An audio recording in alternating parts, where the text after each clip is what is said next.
जिस शहर को कभी भारत का गार्डन सिटी कहा जाता था, वहां अब पानी के लिए झगड़े हो रहे हैं। हजारों लोगों ने बीते 24 घंटे में बेंगलोर छोड़ दिया। जो रह गए हैं वो पानी के लिए एक दूसरे की बाल्टी से पानी चुराने पर मजबूर हो गए हैं। ये स्थिति मजाक नहीं है, ये आज की सच्चाई है। एक ऐसा डरावना भविष्य जो अब वर्तमान बन चुका है। और ये सिर्फ बेंगलोर की कहानी नहीं है, ये हर उस शहर की कहानी बनने वाली है जहां विकास के नाम पर प्रकृति की हत्या की जा रही है। 1968 में बेंगलोर के 68% हिस्से में हरियाली थी। जगह जगह झीलें थीं, पेड़ थे और जमीन पानी को अपने भीतर समेट कर रखती थी। लेकिन जैसे जैसे टेक्नोलॉजी आई, शहर स्मार्ट बना, इनोवेशन बढ़ा, हमने प्रकृति को पीछे छोड़ दिया। 2017 तक आते आते बेंगलोर की ग्रीनरी घटकर मात्र 14% रह गई और 2025 तक ये और नीचे गिर गई है। आज हालत ये है कि शहर की ज्यादातर झीलें या तो सूख चुकी हैं या सीमेंट के जंगलों के नीचे दफन हो चुकी हैं। और इसी के कारण आज बेंगलोर पानी की भयानक किल्लत से जूझ रहा है। लोग सुबह उठते ही सबसे पहले पानी के लिए कतार में लगते हैं। टैंकर माफिया ने रेट्स आसमान पर पहुंचा दिए हैं। एक पानी का टैंकर जो पहले 800 से 1000 में आता था,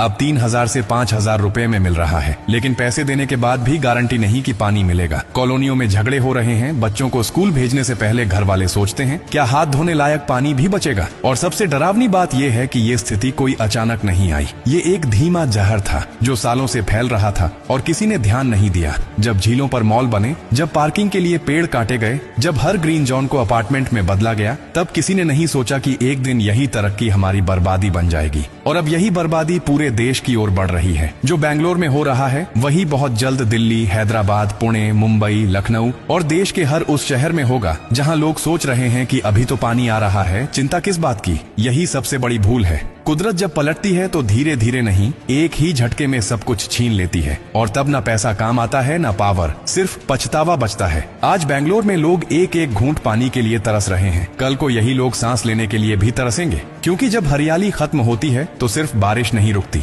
हवा झर बनती है, जमीन बंजर हो जाती है और इंसान की रगों में बहता खून भी धीमा पड़ने लगता है। अस्पतालों में लोग kidney failure, skin problems, breathing disorder और डिहाइड्रेशन से मर रहे हैं। और इसका कारण कोई महामारी नहीं, कोई वायरस नहीं, बल्कि हमारी ही बनाई हुई विकास की मानसिकता है जिसने हमें विनाश की ओर धकेल दिया। अब भी समय है, लेकिन बहुत कम। हमें अपने शहरों को बचाने के लिए युद्ध स्तर पर काम करना होगा। हर खाली जमीन पर पेड़ लगाना होगा। बारिश के पानी को जमीन में जाने देना होगा, न कि सीमेंट से ढक देना होगा। हमें green zone, natural lakes, water harvesting और क्लाइमेट सेंसिटिव कंस्ट्रक्शन को प्राथमिकता देनी होगी। अगर हमने आज भी सिर्फ सोशल मीडिया पर पोस्ट डालकर समझ लिया कि हमने पर्यावरण बचा लिया, तो फिर कल जब टॉयलेट में पानी नहीं होगा, पीने के लिए बूंद बूंद तरसेंगे, तो वही सोशल मीडिया हमें बचाने नहीं आएगा। और हाँ, ये सोचकर मत बैठ जाना कि हम तो एक छोटा सा हिस्सा हैं, हमारी वजह से क्या फर्क पड़ेगा। फर्क पड़ता है। आज बेंगलोर का हर व्यक्ति यही सोच रहा था और आज वो घर छोड़कर पानी की तलाश में भटक रहा है। अगर अपने बच्चों को वो भविष्य नहीं देना चाहते तो अभी से बदलाव लाना होगा, वरना एक दिन तुम अपने बच्चों से नजरें नहीं मिला पाओगे जब वो पूछेंगे, पापा आपने पानी क्यों खत्म होने दिया।